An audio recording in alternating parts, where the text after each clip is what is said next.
আসসালামু আলাইকুম। কোমর ব্যথা যেন দিন দিন বেড়েই যাচ্ছে। লাম্বার স্পাইন্ডোলোসিস, বসে কাজ করার জন্য, তাছাড়া মাসেল পুল বা পেশিতে টান পড়ার কারণে এই প্রবলেমগুলো দেখা দিচ্ছে। তাই এই ভিডিওতে কিছু সহজ সমাধান শেয়ার করব যেগুলো ইউজ করলে আপনাদের পেইনটা অনেক কমে আসবে, তাই পুরো ভিডিওটি দেখবেন। প্রতিদিন 10 মিনিট হলেও কমপক্ষে আপনার কোমরটাকে স্ট্রেচ করুন এবং বিভিন্ন রকমের স্ট্রেচ পজিশনগুলো ট্রাই আউট করুন। যেমন ক্যাট কাউ বা চাইল্ড পোজ, এরকম বিভিন্ন স্ট্রেচেসগুলো ট্রাই আউট করতে পারেন। চেয়ারে বসার সময় সঠিক পশ্চারে বসুন এবং পারলে ব্যাক সাপোর্ট ইউজ করুন। তাছাড়া তাকফির ব্যাক সাপোর্টটি আপনারা ট্রাই করে দেখতে পারেন।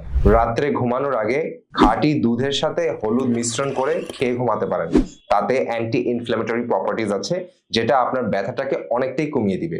তাছাড়া তাকফি স্ট্রেস রিলিফ অয়েলটি ব্যথার স্থানে মাসাজ করুন, এর ফলে স্ট্রেচটা কমে আসবে এবং অনেক রিল্যাক্স লাগবে। পাশাপাশি ইনশাল্লাহ আপনাদের ব্যথাটাও কমে যাবে। এই ভিডিওটি ভালো লেগে থাকলে আমাদের চ্যানেলে সাবস্ক্রাইব করুন এবং কমেন্ট সেকশনে জানান যে আপনার কোমর ব্যথাটি কতদিন ধরে হচ্ছে।